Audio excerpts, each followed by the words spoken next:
तो जब भी इस प्रकार के प्रश्न आते हैं ये आपको भीड़ से अलग हटने का एक विशेष मौका देते हैं। नमस्कार दोस्तों, मैं दुष्यंत आप सभी का उबली प्रश्न में स्वागत करता हूं। दोस्तों आज हम लोग एक नया चैप्टर स्टार्ट करने वाले हैं, कोडिंग डिकोडिंग। कोडिंग डिकोडिंग जो चैप्टर है ये बहुत ही इंपॉर्टेंट है।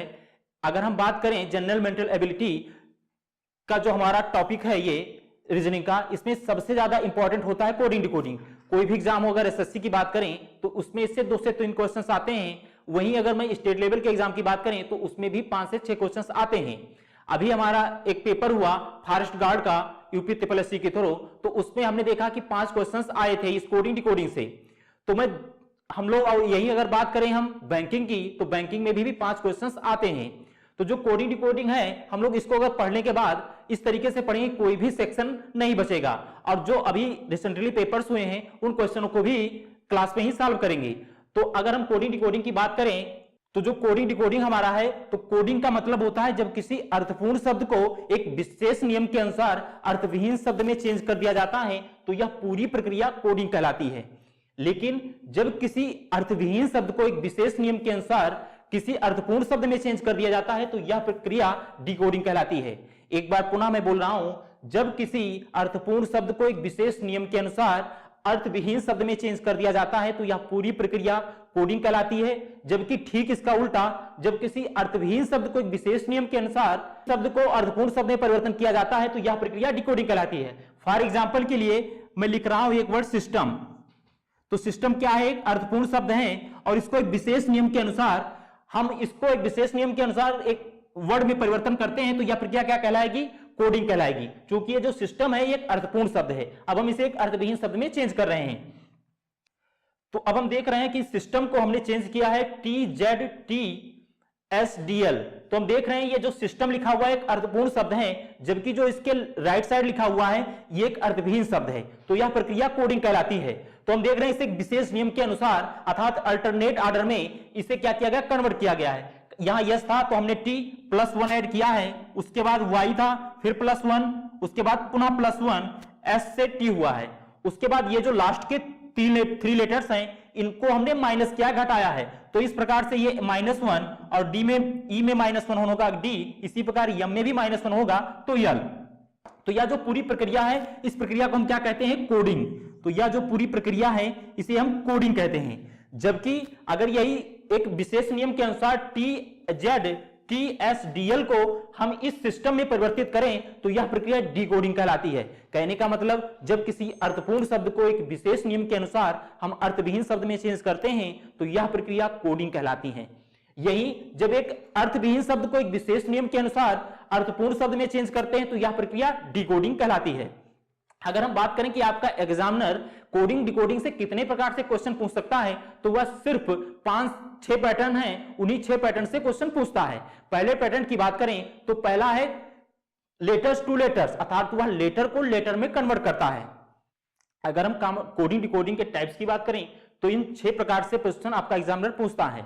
अगर हम पहले टाइप की बात करें लेटर टू लेटर, अर्थात लेटर को लेटर में कोड किया गया होता है, वह कोडिंग भी हो सकती है, डिकोडिंग भी हो सकती है। फॉर एग्जांपल के लिए अगर हम पहले टाइप की बात करें लेटर टू लेटर, तो आपका एग्जामिनर लेटर को लेटर में कन्वर्ट करने के लिए 2 तरीका अपनाता है। पहला तो वो डिजिट के आधार पर लेटर को लेटर में कन्वर्ट कर सकता है। हो सकता है कि वह इंक्रीजिंग ऑर्डर में एक हमारा जो शब्द है उसे दूसरे शब्द में परिवर्तन करे। दूसरा जो इसमें तरीका हो सकता है कि वह डिक्रीजिंग ऑर्डर में, तीसरा कांस्टेंट ऑर्डर में, अल्टरनेट ऑर्डर में, या फिर दूसरा जो होता है पोजीशन के आधार पर। जैसे कोई एक शब्द लिखा है, मान लीजिए सिस्टम लिखा हुआ है, तो जो सिस्टम की पोजीशन है उस पोजीशन में कुछ परिवर्तन करके वह फिर उसको कोड कर दे और फिर कोई शब्द दे दे और आपको डिकोड करने के लिए कहे। तो इस प्रकार का आपका एग्जामिनर पूछता है। तो ये हुआ हमारा पहला टाइप लेटर टू लेटर। कहने का मतलब लेटर को लेटर में कन्वर्ट करता है, फिर एक कोई अपना वह शब्द देता है, उस शब्द को भी कहता है कि जिस प्रकार इस शब्द को कोड किया गया है ठीक उसी प्रकार से इस शब्द को कैसे कोड किया जाएगा। वही अगर हम दूसरे टाइप्स की बात करें लेटर टू डिजिट, कहने का मतलब वो एक लेटर देगा और लेटर को डिजिट में कन्वर्ट करेगा।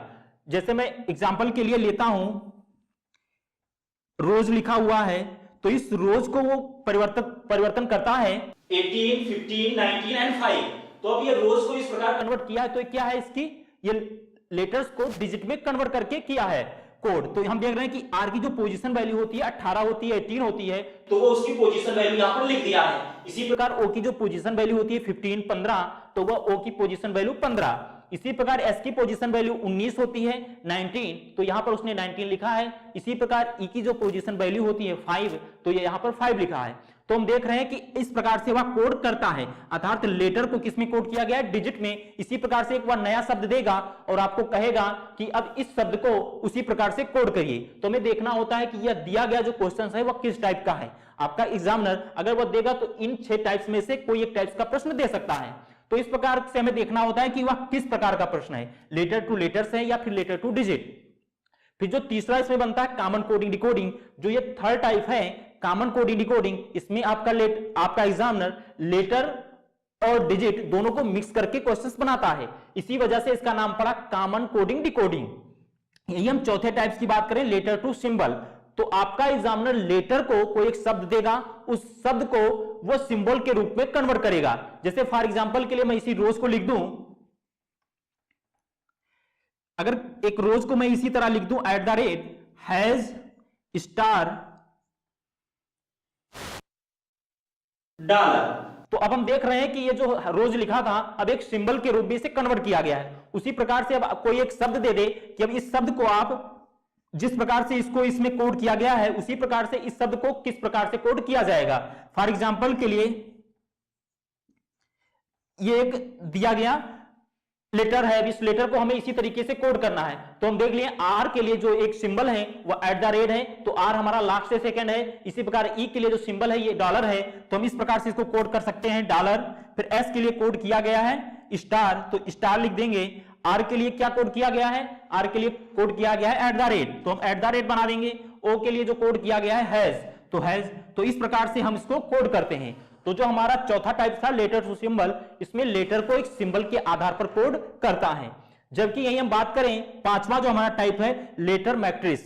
लेटर मैट्रिक्स इसमें क्या करता है, जो हमारे लेटर्स होते हैं उनको एक सारणी के रूप में दे देता है, 2 सारणी देता है, उसके बाद एक अपना वो वर्ड देता है।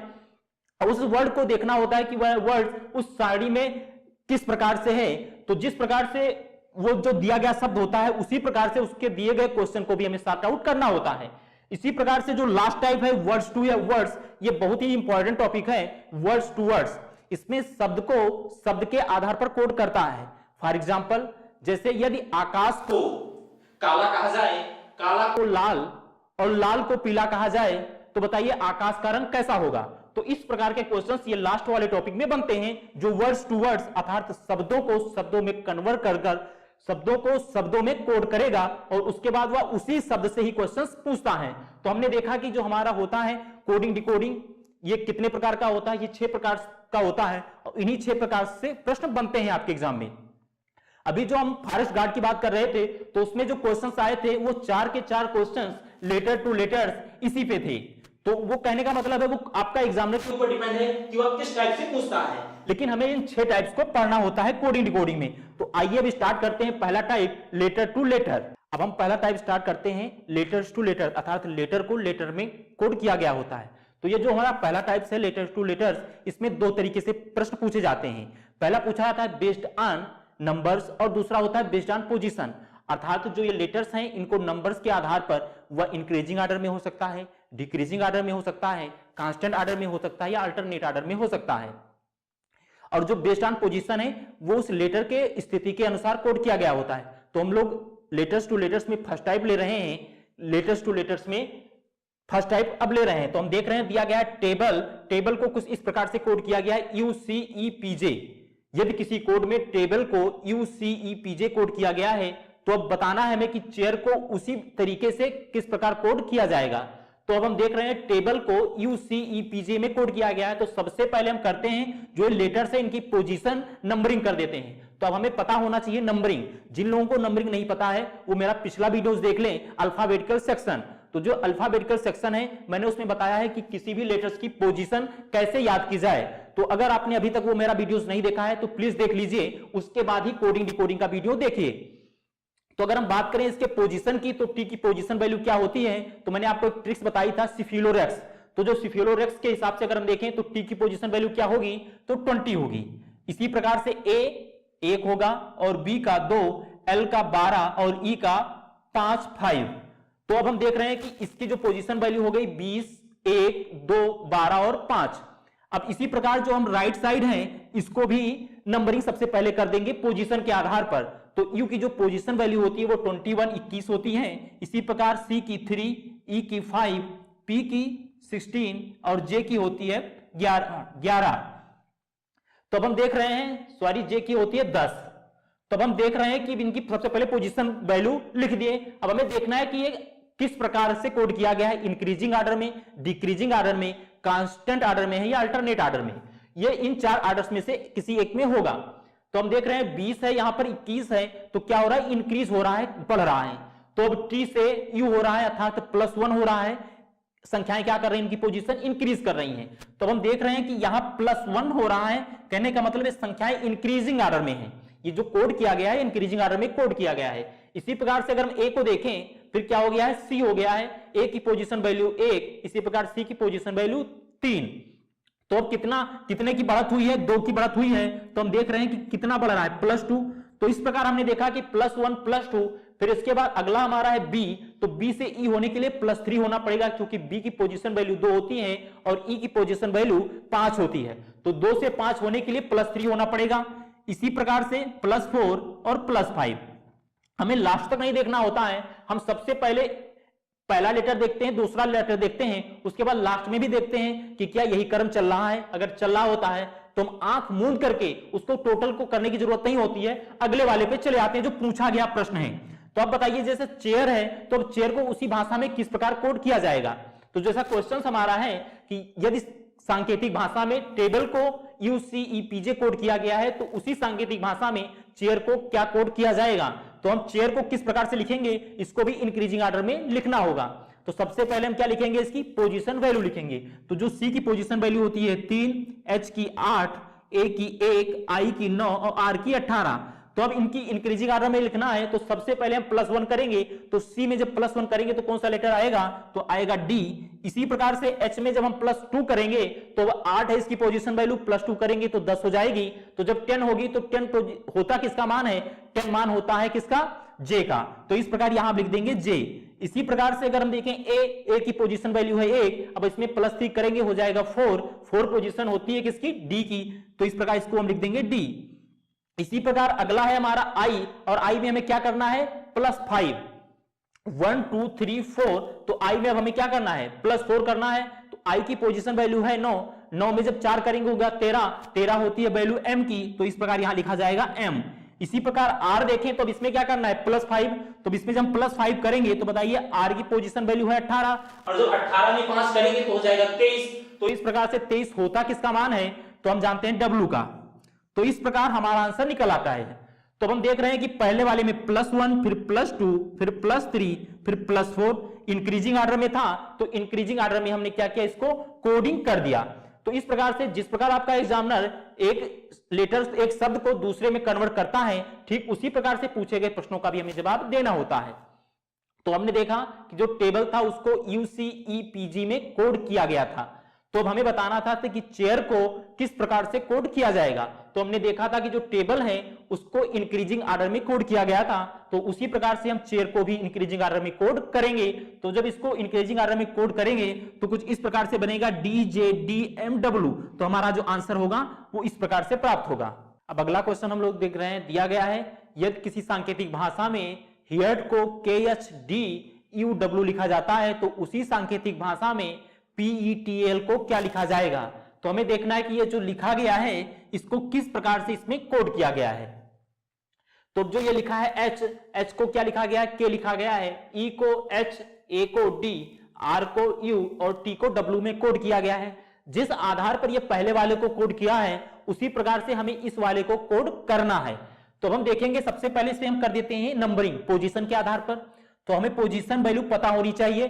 तो अब H की जो पोजीशन वैल्यू होती है 8 होती है। इसी प्रकार से E की 5, A की 1, R की 18 और T की 20।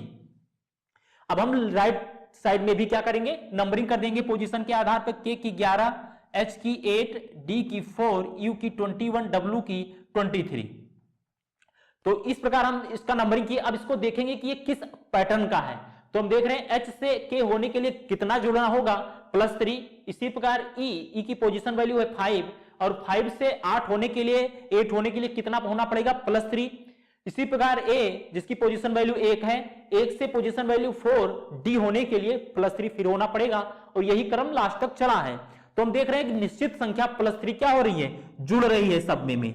तो इसका मतलब यह हुआ कि एक कांस्टेंट ऑर्डर का प्रयोग करके इसमें सीरीज चलाई गई है। कहने का मतलब सब में +3 किया गया है।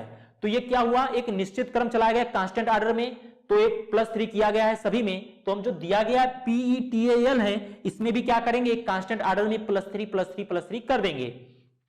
तो चाहे तो आप नंबरिंग करें ऐसे क्वेश्चनों में, चाहे तो ना करें, लेकिन ज्यादा बेहतर होता है कि आप नंबरिंग कर दें, इससे सोचना आसान हो जाता है। क्योंकि जब डिजिट दिख जाती है, अंकों में दिख जाता है, तो थोड़ा सोचना आसान हो जाता है, जबकि जब लेटर्स में होता है तो थोड़ा सोचना कठिन होता है। तो इसलिए हम सजेशन यही रहेगा कि आप नंबरिंग कर दें, तो इससे आपको क्वेश्चंस जल्दी आसानी से बना पाएंगे। तो जिस आधार पे इसको इसमें कोड किया गया होता है उसी प्रकार से इसको हमें कोड करना होता है।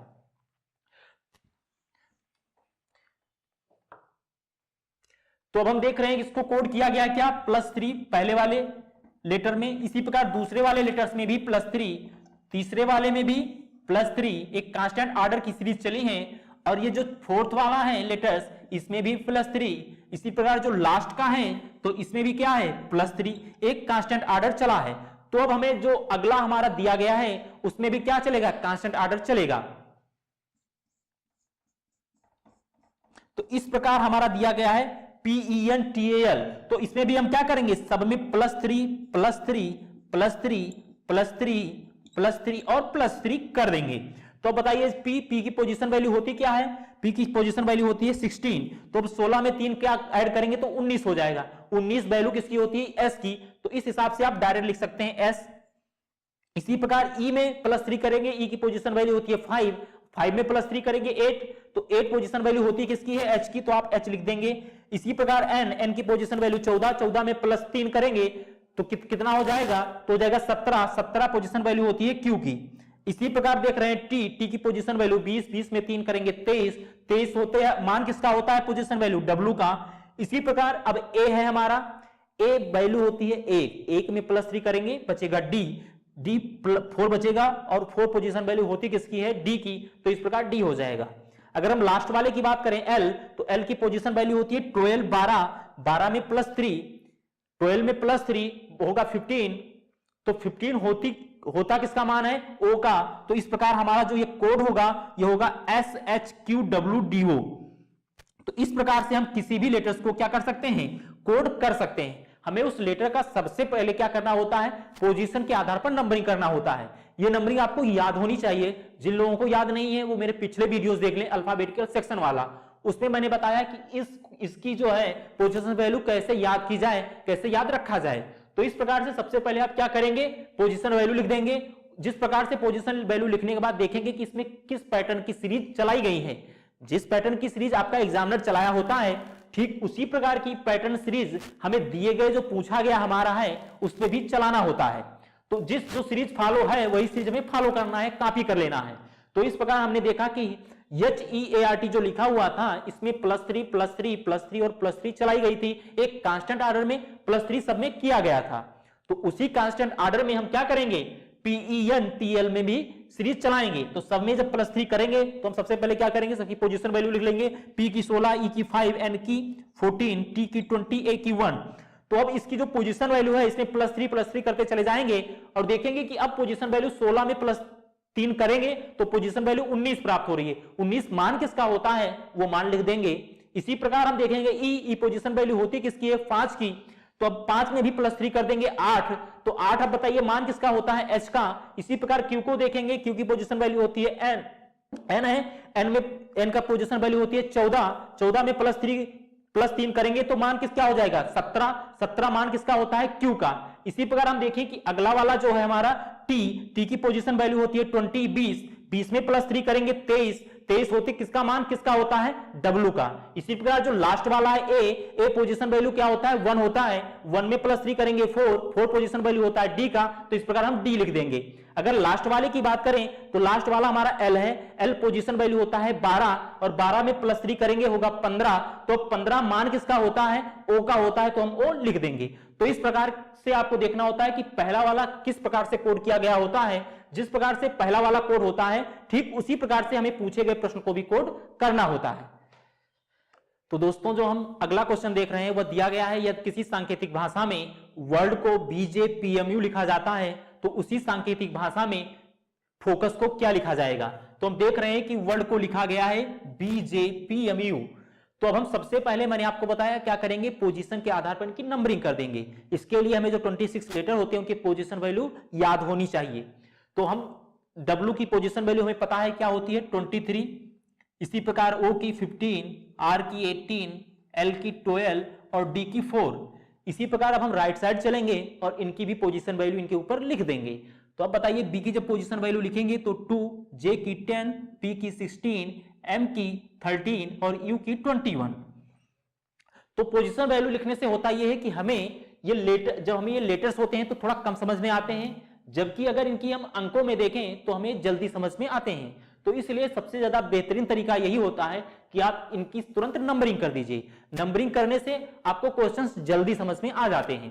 तो उसी प्रकार से हमें देखना है कि जो वर्ड है इसको जिस प्रकार से BJPMU लिखा गया होता है, जिस प्रकार से कोड किया गया होता है, वह कोड सीरीज किस प्रकार से चलाई गई है। वह सीरीज आपकी इंक्रीजिंग ऑर्डर में भी हो सकती है, डिक्रीजिंग ऑर्डर में भी हो सकती है, अल्टरनेट हो सकता है या कांस्टेंट ऑर्डर में भी हो सकता है, या फिर हो सकता है इंडिविजुअली आपका एग्जामिनर कोड किया हो। तो हमें सीरीज को पहचानना होता है कि किस प्रकार से आपका एग्जामिनर पहले वाले को दूसरे वाले में कोड किया है। जिस प्रकार से इसको फर्स्ट वाले को कोड किया गया होता है उसी प्रकार से हमें जो दिया गया है फोकस ठीक उसी तरीके से हमें कोड करना होता है। तो इस प्रकार अगर हम देखें वर्ड, तो वर्ड की जो W है इसकी पोजीशन वैल्यू है 23, इसी प्रकार B की है वो 2 है। अगर इधर से हम देखें राइट साइड से तो D की पोजीशन वैल्यू है 4 और जबकि B की पोजीशन वैल्यू है 3। तो हम देख रहे हैं 4 से 2 कितना कम है, 2 कम है। तो इसका मतलब ये क्या हुआ, डिक्रीज हुआ है -2। तो इस प्रकार हम क्या लिख देंगे -2।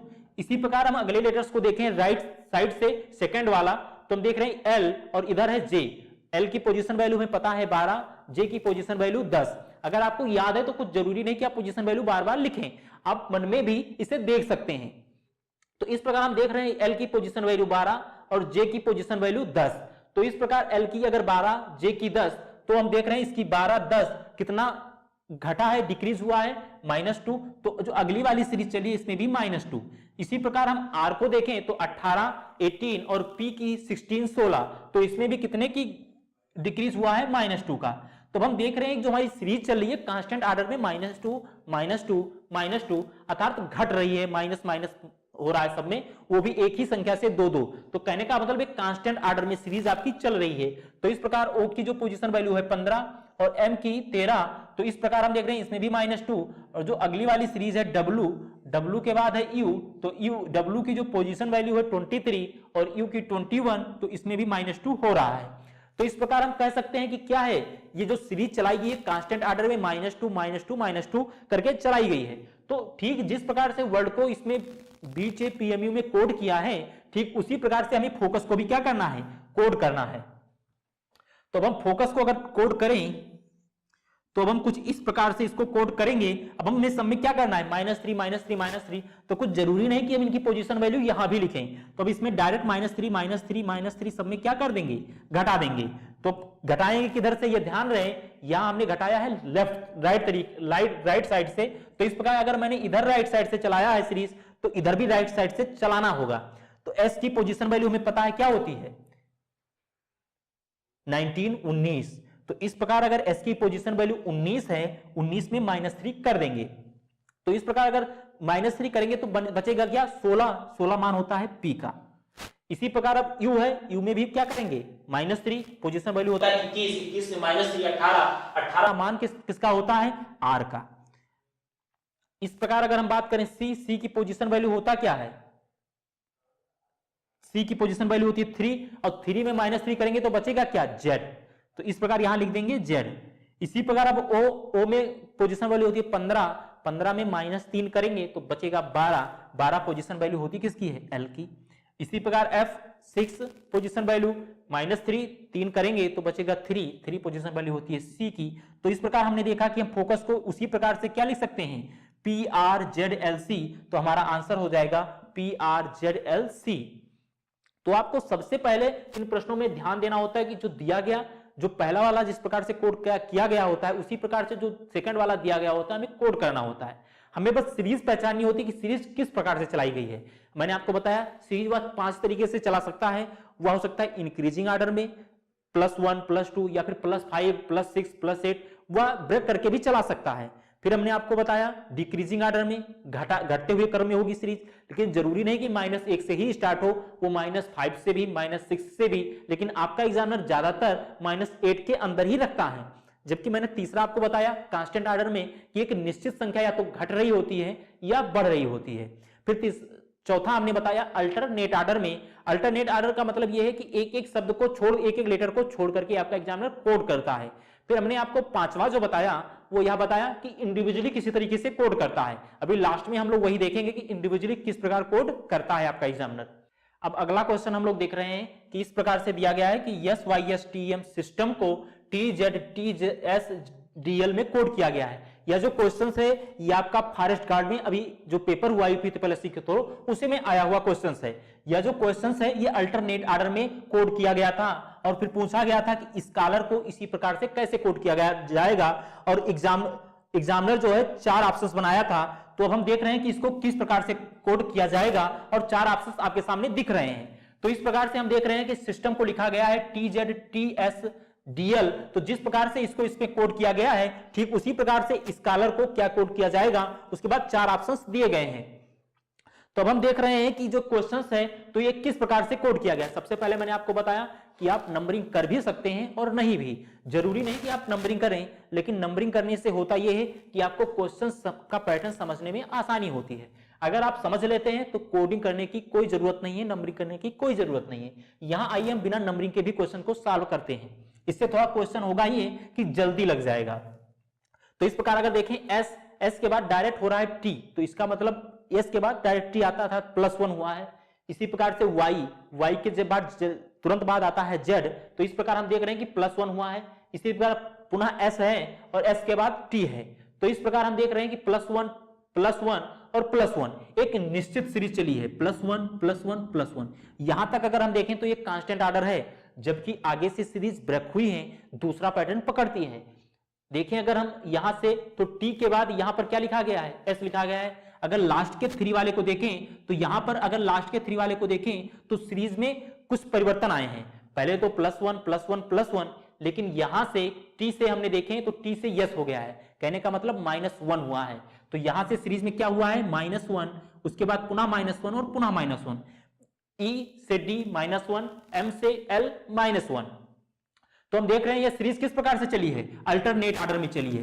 पहले जो ये 3 लेटर्स थे स्टार्टिंग के, ये क्या है, इसमें +1, उसके बाद फिर आगे जो 3 लेटर्स हैं उसमें क्या है, -1। अगर हमें इसी सीरीज को आगे चलाना होता तो हम आगे क्या करते, फिर +1, फिर -1 करते लिखते चले जाते।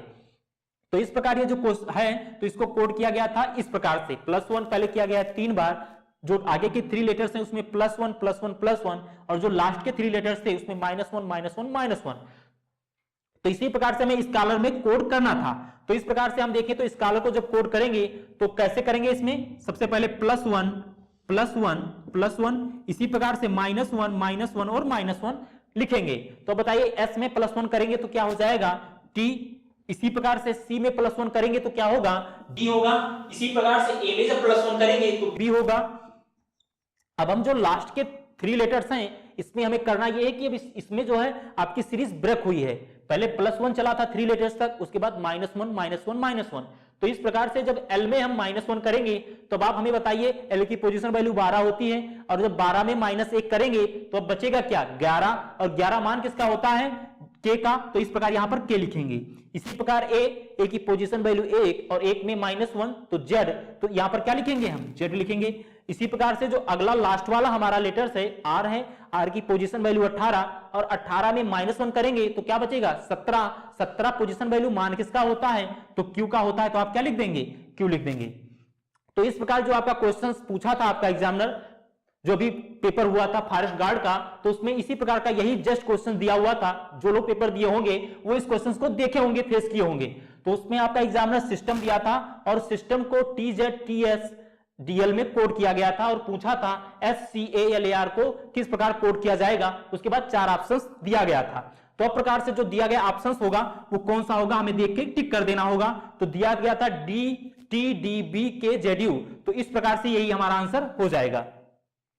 अब हम लोग हाई लेवल क्वेश्चंस की ओर हैं। जो हम पहला टाइप पढ़ रहे थे लेटर्स टू लेटर्स, तो उसमें आपका क्वेश्चन है, यदि किसी सांकेतिक भाषा में ब्लैक को NDK लिखा जाता है और उसी सांकेतिक भाषा में ब्लू को NZ लिखा जाता है, तो आपको बताना है कि उसी सांकेतिक भाषा में पिंक को क्या लिखा जाएगा। तो इस प्रकार से दिया गया है ब्लैक को NDK, फिर ब्लू को दिया गया है NZ, और अगला जो पिंक है उसको किस प्रकार से कोड करना है। तो हम देख रहे हैं कि यहां तो हमारे हैं 5 लेटर्स और यहां जो कोड किया गया यहां 3 लेटर्स हैं, अर्थात जो लेटर्स हैं इनकी संख्या में लगातार कमी आ रही है। तो हमें इन क्वेश्चनों को लगाने के लिए निश्चित रूप से हमें यह हो जाना चाहिए कि क्वेश्चन ना तो इंक्रीजिंग ऑर्डर के होंगे, ना डिक्रीजिंग ऑर्डर के होंगे, ना कांस्टेंट ना अल्टरनेट, इनमें कुछ और ही पैटर्न लगाया गया है। जो हम आपसे कह रहे थे इंडिविजुअली कोई पैटर्न लगाया गया है, उन्हीं पैटर्न के क्वेश्चंस होते हैं। तो आइए सबसे पहले इसमें हम क्या करते हैं, नंबरिंग। जो बी की पोजीशन वैल्यू होती है 2, एल की 12, ए की 1, सी की 3 और के की 11। इसी प्रकार हम इधर भी क्या करेंगे, नंबरिंग कर देंगे। तो एन की क्या होती है पोजीशन वैल्यू 14, डी की 4 और के की 11। अब हम देखें कि ये जो एन है इधर वाला राइट साइड में जो पहला लेटर है और जो लेफ्ट साइड में दो आगे के 2 लेटर्स हैं, अगर इनको हम ऐड कर दें 14 होगा, तो जो 14 होगा इधर के पहले लेटर की पोजीशन वैल्यू के बराबर होगा। या हम कह सकते हैं 12 और 2 14, 14 पोजीशन वैल्यू होती है एन की। तो इस प्रकार राइट साइड भी एन लिखा गया है। तो हम देख रहे हैं कि आगे के 2 लेटर्स को कोड किया गया है एन। इसी प्रकार से अगर हम आगे फिर चलें तो फिर 2 लेटर्स को लेंगे और इनकी पोजीशन वैल्यू को क्या कर देंगे, जोड़ देंगे, ऐड कर देंगे। तो ए की पोजीशन वैल्यू 1, सी की पोजीशन वैल्यू 3, 3 और 1 4, तो 4 पोजीशन वैल्यू होती है डी की, तो डी को कोड किया गया होता है। इसी प्रकार जो लास्ट का अक्षर बच गया जिसके साथ कोई और अक्षर नहीं था, कहने का मतलब जोड़ने के लिए अब आगे कोई लेटर्स नहीं बचा था, अब ये सिंगल था तो हमने सिंगल लिख दिया है। तो इस प्रकार से इसको कोड किया गया है। अब हम जो आगे दूसरा दिया गया इसको भी देखते हैं क्या इसी प्रकार से कोड किया गया है। तो हम देख रहे हैं BLUE लिखा गया है, ये 4 लेटर्स हैं, इनको 2 लेटर्स में कोड किया गया है। तो इस प्रकार से बी की पोजीशन वैल्यू 2, एल की 12, यू की 21, ई की 5। तो अब हम देखें एन की 14 और जेड की 26। तो अब हम क्या करेंगे, इनकी पोजीशन वैल्यू बी की 2 और एल की 12 दोनों को जोड़ेंगे 14, तो 14 इधर भी लिखा हुआ है, अर्थात 14 पोजीशन वैल्यू एन की होती है। इसी प्रकार अगर हम लास्ट के 2 डिजिट को जोड़ें तो यू की पोजीशन वैल्यू 21 और ई की 5, तो 21 और 5 क्या हो जाएगा 26, और 26 मान किसका होता है, जेड का। तो इस प्रकार इधर भी जेड लिखा गया होता है। आप इधर चाहें तो नंबरिंग करें या ना करें फिर भी आपका काम चल जाता। तो इस प्रकार हमने देखा कि ये जो दिए गए जो 2 थे लेटर्स ब्लैक और ब्लू, तो इसमें दिया गया था किस प्रकार से कोड किया गया है, इंडिविजुअली कोड किया गया है, 2-2 लेटर्स को जोड़ दिया गया है, उसके बाद उसी को कोड किया गया है। तो इसी प्रकार से हमें पिंक को भी क्या करना होगा, कोड करना होगा। तो जिस प्रकार से इन दोनों को कोड किया गया है उसी प्रकार से लास्ट वाले पिंक को भी हम क्या कर देंगे, कोड कर देंगे 2-2 लेटर्स को। तो अब इसकी नंबरिंग करें या ना करें, हमारा क्वेश्चन तो सॉल्व हो जाएगा। कैसे, पी की पोजीशन वैल्यू होती है 16 और आई की 9, तो 16 में हम क्या कर देंगे, 9 जोड़ देंगे, तो बचेगा क्या, 16 में 9 ऐड कर देंगे, तो इस प्रकार बचेगा 25 मान किसका होता है, y का। तो इस प्रकार आपका y हो जाएगा। इसी प्रकार हम देखें लास्ट की जो 2 लेटर्स हैं n और k, इनके भी पोजीशन वैल्यू को क्या कर देंगे, जोड़ देंगे और जोड़ने के बाद लिख देंगे। तो इनकी पोजीशन वैल्यू होती है 14 और k का मान क्या होता है 11, तो अब जोड़ देंगे तो हो जाएगा फिर 25। तो y और y, तो हमारा आंसर क्या हो जाएगा, इस प्रकार से आंसर प्राप्त हो जाएगा। तो जिस प्रकार से आपका एग्जामिनर दिए गए जो शब्द थे उनको कोड किया है, उसी प्रकार से हमें इनको भी क्या करना होता है, कोड करना होता है। तो ब्लैक को उसने NDK कोड किया था और ब्लू को NZ कोड किया था। जब भी हम देखें कि लेटर्स 4 की जगह 2 हो गए हैं या 5 की जगह 1 हो गए हैं, तो ऐसे में हमें पहचानना होता है कि इसमें किस प्रकार की प्रक्रिया लगाई गई है। जब 4-5 लेटर्स 1 लेटर्स हो जाएं तो आपको वहां ध्यान देना होता है कि वहां मल्टीपल का कॉन्सेप्ट हो सकता है। यही जब लेटर धीरे धीरे घटे, कहने का मतलब 4 की जगह 2 हो जाएं या 8 की जगह 4 हो जाएं, तो वहां हमें ध्यान देना होता है कि वहां एडिंग का कॉन्सेप्ट हो सकता है या फिर सब्ट्रैक्ट का भी कॉन्सेप्ट हो सकता है। लेकिन यदि अक्षर बहुत तेजी से घटने लग जाएं, कहने का मतलब 4 अक्षर एकाएक एक हो जाएं, तो वहां क्या हो सकता है, मल्टीपल का कांसेप्ट हो सकता है। तो इस प्रकार से हमें देखना होता है कि वो इसमें किस प्रकार का है। तो इन प्रश्नों में ना तो हमारा इंक्रीजिंग आर्डर लग रहा था, ना डिक्रीजिंग, ना कांस्टेंट, ना अल्टरनेट। इसमें इस प्रकार का पैटर्न दिया गया था कि दो दो लेटर्स को जोड़ करके कोड किया गया था। तो इसी प्रकार से हमें पिंक वाले को भी कोड करना था। तो पिंक में हम देखिए कि इसकी वैल्यू होती है आई, और इस आई की पोजीशन वैल्यू 9 और पी की 16। तो इसको हम जोड़ेंगे तो क्या हो जाएगा 25 मान किसका होता है, वाई का। तो इसी प्रकार लास्ट की जो 2 डिजिट है एन और के, तो एन की पोजीशन वैल्यू हमें पता है 14 और के की 11। फिर दोनों को जोड़ेंगे, तो दोनों को जोड़ेंगे तो क्या होगा, फिर 25 प्राप्त होगा। 25 पोजीशन वैल्यू होता किसका है, y का। तो इस प्रकार हमने देखा कि y और y मिलकर 2y, इस प्रकार से हमारा आंसर आया।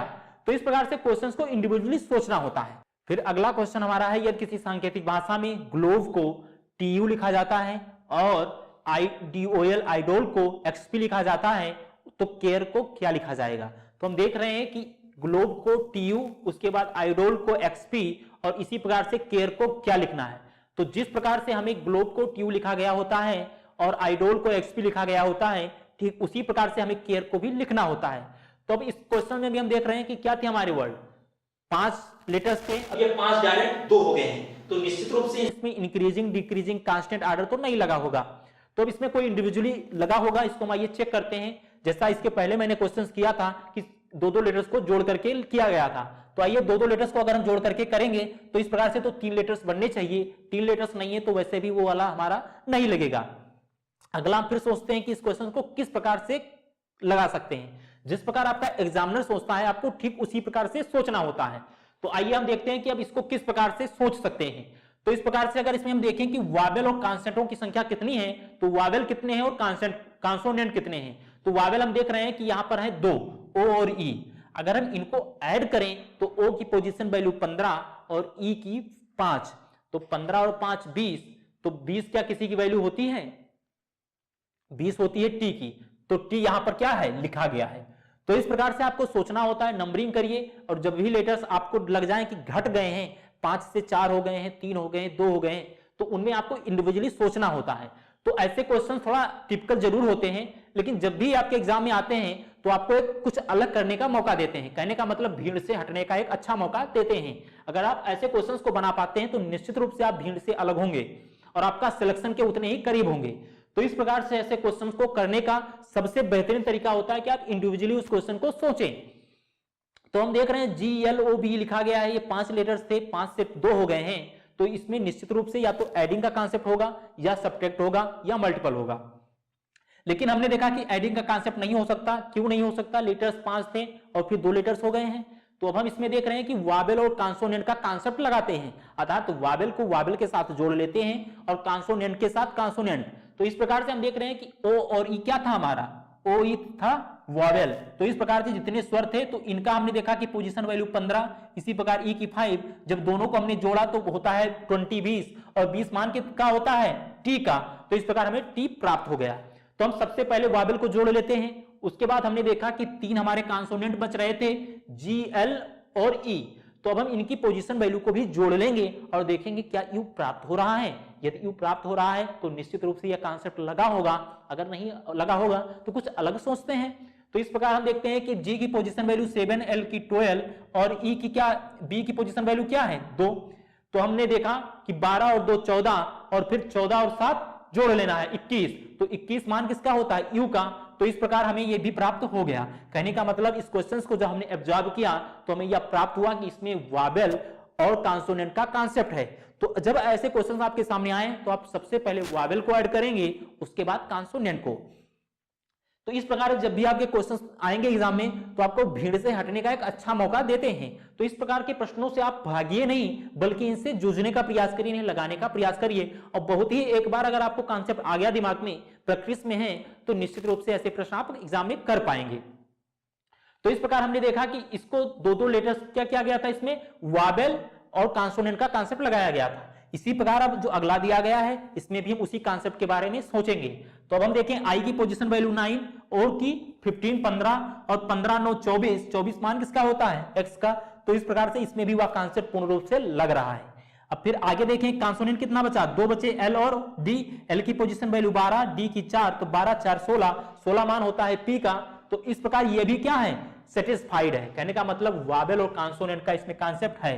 तो इस प्रकार हमने देखा है कि इसमें वावेल और कॉन्सोनेंट का कॉन्सेप्ट लगा है। तो इस प्रकार से हमें देखना होता है क्वेश्चन में कौन सा कॉन्सेप्ट है।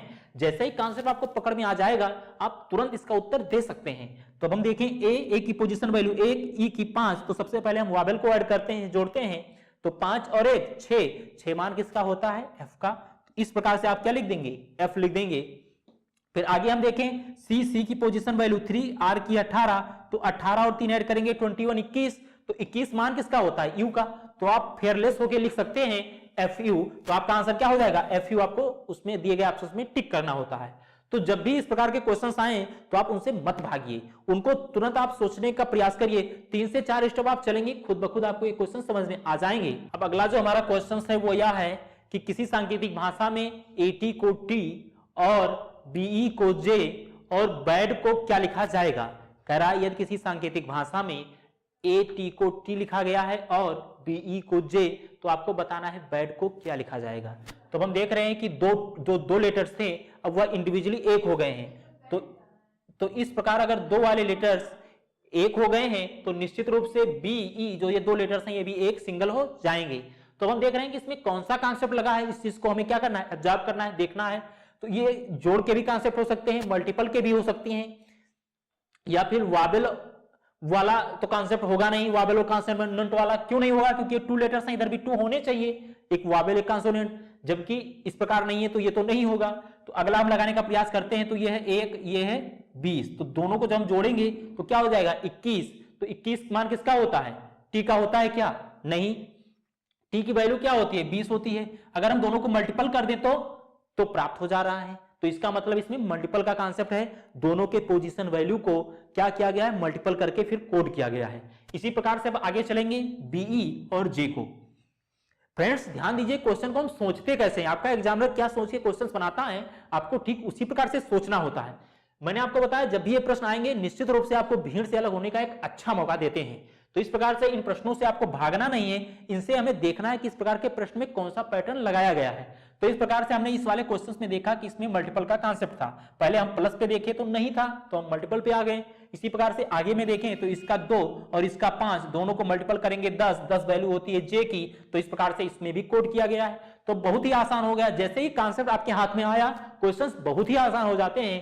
तो अब आप देखिए बैड को भी कैसे कोड किया गया होता है। तो बैड की पोजीशन, बी की पोजीशन वैल्यू 2, ए की 1, डी की 4। अब क्या करेंगे हम तीनों को मल्टीप्लाई कर देंगे, गुणा कर देंगे, तो 4 दूनी 8 और एकम 8, तो इस प्रकार 8 लिख देंगे और 8 पोजीशन वैल्यू होती है किसकी है, एच की। तो आपका आंसर हो जाएगा एच। तो हमने देखा कि पहले वाले में सबसे पहले हमने देखा कि क्या इसमें वावेल और कॉन्सोनेंट का है, नहीं था। फिर हमने एडिंग पे गए, क्या जोड़ करके इनको किया गया था, नहीं था। फिर हम मल्टीपल पे गए तो मल्टीपल वाला क्या हुआ, सेटिस्फाइड हो रहा था। फिर जो दूसरा दिया गया था उसको भी हमने चेक किया, हो रहा था। तो उसी प्रकार से हम क्या करेंगे, जो दिया गया क्वेश्चन था उसमें भी लगा देंगे। तो इसी प्रकार से हमने बैड को देखा कि इनकी पोजीशन वैल्यू 2 थी, बी की, ए की 1, डी की 4, तो 4 को 2 से मल्टीप्लाई, तो 4 2 जा 8, 1 जा 8, तो इस प्रकार 8 प्राप्त हुआ। 8 मान किसका होता है, एच का। तो एच आपके दिए गए ऑप्शन में था, तो इस प्रकार क्या हो जाएगा, एच सही हो जाएगा। दोस्तों अब इसी में हम जो दूसरा टाइप देखे थे कि लेटर्स टू लेटर्स को जो हमारा कोडिंग करने का तरीका होता था वो तो था, पहला था लेटर्स को कोड करने के लिए हुआ उस क्या करता था, नंबरिंग के आधार पर कोड करता था, इंक्रीजिंग, डिक्रीजिंग, कांस्टेंट, अल्टरनेट या फिर इंडिविजुअली। उसके बाद हमने देखा कि दूसरा टाइप हमने देखा था लेटर्स टू लेटर्स में कि क्या होता है, पोजीशन के आधार पर लेटर को लेटर में कोड किया गया होता है। तो आइए इसी सेकंड टाइप के बारे में अब हम लोग क्वेश्चन देख रहे हैं कि लेटर्स को लेटर्स में पोजीशन के आधार पर कैसे कोड किया गया होता है। तो क्वेश्चन है हमारा, तो अब अगला जो हमारा क्वेश्चन है वह यह है कि यदि किसी सांकेतिक भाषा में फ्लावर को REWOLF लिखा गया है तो उसी सांकेतिक भाषा में गार्डन को क्या लिखा जाएगा। तो हम देख रहे हैं कि फ्लावर को क्या लिखा गया है, REWOLF लिखा गया है, तो उसी सांकेतिक भाषा में गार्डन को भी लिखना है। तो हम सबसे पहले इसमें करना क्या है कि जिस प्रकार से फ्लावर को REWOLF में कोड किया गया होता है ठीक उसी प्रकार से हमें गार्डन को भी कोड करना होता है। तो इस प्रकार अगर हम देखें तो फ्लावर है, तो फ्लावर को REWOLF कोड किया गया। अब हम देखेंगे किस प्रकार से इसको इसमें कोड किया गया है। जो जिस प्रकार से इसको इसमें कोड किया गया होता है उसी प्रकार से हमें इसको इसमें कोड करना होता है। तो हम देखें कि FLOWER, तो इस प्रकार से हम देख रहे हैं कि ये जो फ्लावर है, तो जो F था वो अब जो लेफ्ट था वो राइट है, और जो राइट था वो लेफ्ट है। इसका मतलब इसमें पोजीशन के आधार पर क्या किया गया है, कन्वर्ट किया गया है, पोजीशन के आधार पर कोडिंग की गई है। जब पोजीशन के आधार पर आपका एग्जामिनर कोडिंग करे तो आपको जो अगला दिया गया है उसको भी पोजीशन के आधार पर कन्वर्ट कर देना होता है। तो इस प्रकार से हम देखें तो अब ये इस प्रकार से कोडिंग किया गया है, जो इस प्रकार से चल रहा था अब इसको इस प्रकार से क्या कर दिया गया है, लिख दिया गया है। ऐसे क्वेश्चनों में हमें नंबरिंग नहीं करना होता है, उन्हें सोचना होता है कि किस प्रकार से इनको कोड किया गया है। जिस प्रकार से आपका एग्जामिनर कोड करे आपको इसको भी उसी प्रकार से कोड कर देना होता है। ये क्वेश्चन बहुत ही आसानी बिना पेन उठाए लग जाते हैं पोजीशन के आधार पर अगर कोडिंग की गई है। तो इस प्रकार से इन क्वेश्चनों को सबसे पहले ध्यानपूर्वक देखते हैं कि किस प्रकार की कोडिंग की गई है। तो हम देख रहे हैं फ्लावर में जो है अब लेफ्ट से राइट से लेफ्ट की ओर कोडिंग की गई है। तो इस प्रकार से इसको लिखा गया है REWOLF। तो अब इसमें भी हम क्या करेंगे, इस प्रकार से इस शब्द को भी लिख देंगे। तो अब हमें लिखना नहीं होगा, बस टिक मार देना है, देख करके क्लिक कर देना है। तो NEDRAG जिस ऑप्शन में होगा वही आंसर होगा, लेकिन यहां हम लिख देते हैं तो होगा NEDRAG। तो इस प्रकार से जो ऑप्शन ये होगा वही क्या होगा, आंसर होगा। तो पोजीशन के आधार पर इस प्रकार से भी आपका एग्जामिनर आंसर दे सकता है।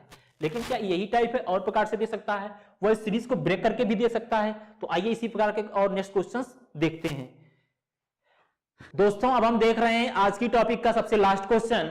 दिया गया है फ्लावर को LFWORE कोड किया गया है, तो उसी सांकेतिक भाषा में गार्डन को क्या कोड किया जाएगा। तो हम देख रहे हैं कि फ्लावर को LFWORE कोड किया गया है, उसी प्रकार से हमें कोड करना है गार्डन को।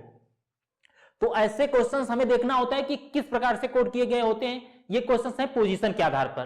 तो इनमें सबसे पहले पोजीशन सेट करने के लिए 1 2 3 4 5 6 आगे से कोडिंग कर देते हैं। इसमें भी ठीक इसी प्रकार से कोडिंग कर देते हैं। वैसे इसका बहुत ज्यादा रोल नहीं होता है, इन क्वेश्चनों को आप आसानी से वैसे भी बना सकते हैं। तो अगर हम पहले वाले F की बात करें तो F देख रहे हैं अब सेकंड पे चला गया है, और जबकि सेकंड वाला फर्स्ट पे। तो इसका मतलब ये दो लेटर्स क्या हुए हैं, रिवर्स ऑर्डर में हो गए हैं। जो लेफ्ट से राइट में लिखे गए थे अब वो राइट से लेफ्ट में लिखे गए हैं। इसी प्रकार जो ये फिर टू लेटर्स हैं, ये जो लेफ्ट से राइट में लिखे गए थे ये भी राइट से लेफ्ट में लिखे गए। देख लिए WO। इसी प्रकार से RE भी क्या है, इस प्रकार से लिखे गए हैं। तो ये दो लेटर्स क्या हुए हैं, रिवर्स ऑर्डर में लिखे गए हैं। जो लेफ्ट से राइट लिखे जा रहे थे वो अब राइट से लेफ्ट लिखे गए हैं। ये पहले इस साइड इस तरीके से लिखे गए हैं, लेकिन अब इनको दो लेटर्स को क्या किया गया है, रिवर्स ऑर्डर में लिखा गया है। तो अब इस गार्डन को भी हमें क्या करना होगा, रिवर्स ऑर्डर में पोजीशन के आधार पर लिखना होगा। तो इन दो लेटर्स को हम इस प्रकार से लिख देंगे। आपको लिखना नहीं होगा एग्जाम में आपको सिर्फ ऑप्शन चेक करना होगा और उसी पे क्लिक बटन क्लिक करनी होगी। तो इस प्रकार से हमें क्या करना है, AG इसी प्रकार से DR और इसी प्रकार से NE को क्या लिख देंगे, कोड कर देंगे। तो इस प्रकार से जो आपका आंसर प्राप्त होगा वही आपका क्या हो जाएगा, आंसर हो जाएगा। दोस्तों तो इस प्रकार हम देख रहे हैं कि इसका जो आंसर होगा वो AGDRNE होगा। तो ये क्या है, पोजीशन के आधार पर। तो फ्रेंड्स आज हम लोगों ने पढ़ा, सबसे पहले क्या पढ़ा, एक बार समरी ले लेते हैं कि क्या पढ़ा आज हम लोगों ने। सबसे पहले हम लोग पढ़े कोडिंग डिकोडिंग होता क्या है। तो मैंने आपको बताया कि जब किसी एक अर्थपूर्ण शब्द को अर्थविहीन शब्द में कन्वर्ट करते हैं तो यह जो प्रक्रिया होती है कोडिंग कहलाती है। जबकि एक अर्थविहीन शब्द को एक विशेष नियम के अनुसार अर्थपूर्ण शब्द में कन्वर्ट किया जाए तो यह प्रक्रिया डिकोडिंग कहलाती है, कोड और डिकोड। तो इसके बाद हमने देखा कि ये टाइप्स हमारे कितने प्रकार के क्वेश्चंस पूछे जाते हैं। तो मैंने आपको बताया कि हमारे एग्जाम में 6 तरीके से क्वेश्चंस पूछे जाते हैं। उसके बाद हमने पहला टाइप उठाया लेटर्स टू लेटर्स। तो हमने लेटर्स टू लेटर्स में देखा कि लेटर्स टू लेटर्स में 2 तरीके से क्वेश्चन पूछे जाते हैं, एक नंबर बेस्ड पर और दूसरा पोजीशन बेस्ड पर। तो हमने नंबर बेस्ड पर देखा कि नंबर बेस्ड में जो क्वेश्चंस होते हैं वो किस किस ऑर्डर में पूछे जा सकते हैं। तो हमने देखा इंक्रीजिंग ऑर्डर में वो +1 +2 +3 या +4 बीच से स्टार्ट हो जाए, +4 +5 +6 या फिर +4 फिर 2 के गैप पर हो जाए। तो ये हो गया इंक्रीजिंग। फिर हमने देखा डिक्रीजिंग, फिर उसके बाद हमने देखा इंक्रीजिंग डिक्रीजिंग, उसके बाद कांस्टेंट, उसके बाद अल्टरनेट ऑर्डर। फिर जो हमने लास्ट में देखा बेस्ड इन नंबर के आधार पर, उसमें हमने लास्ट में यह देखा कि जो नंबर हो सकते हैं वो इंडिविजुअली हो सकता है एक दूसरे से, उसमें वोवेल कॉन्सोनेंट का भी कॉन्सेप्ट हो सकता है, या फिर उनको एक एक लेटर्स की जो पोजीशन वैल्यू है जोड़ करके भी पोजीशन वैल्यू जोड़ करके उनको क्या किया गया होता है, कोड किया गया होता है। उसके बाद मैंने इसी में जो देखा लेटर्स टू लेटर्स में, जो सेकंड टाइप हमने देखा था इसका लेटर्स टू लेटर्स का, इसमें हमने देखा था कि पोजीशन के आधार पर भी वर्ड्स को कोड किया गया होता है। तो पोजीशन के आधार पर हो सकता है कि जो लेटर्स लिखे गए हैं उन लेटर्स को वो रिवर्स ऑर्डर में लिख के कोड कर दे। फिर दूसरा बनता है कि दो दो लेटर्स को वो कोड करके कर दे। फिर तीसरा हमने देखा कि उनको तीन तीन का ब्रेक करके भी कोड कर सकता है, या फिर आपका एग्जामिनर आगे की और लास्ट की डिजिट को कांस्टेंट रख करके बीच की डिजिट को रिवर्स ऑर्डर में लिख दे, या फिर बीच की डिजिट को दो दो को कर दे। तो जब भी इस प्रकार के प्रश्न आते हैं ये आपको भीड़ से अलग हटने का एक विशेष मौका देते हैं। तो जब भी आप ऐसे प्रश्न बना ले जाते हैं तो निश्चित रूप से आप सफलता के उसमें ही करीब चले जाते हैं। तो ऐसे क्वेश्चन से आपको घबराना नहीं है, उनसे जूझना है, उनको लगाने का प्रयास करना है। फ्रेंड्स, अगर आपने अभी तक हमारे वीडियोस को लाइक नहीं किया है तो प्लीज लाइक कर दीजिए और ज्यादा से ज्यादा अपने दोस्तों को शेयर कर दीजिए, व्हाट्सएप ग्रुप में भी शेयर कर दीजिए। और थैंक यू वेरी मच।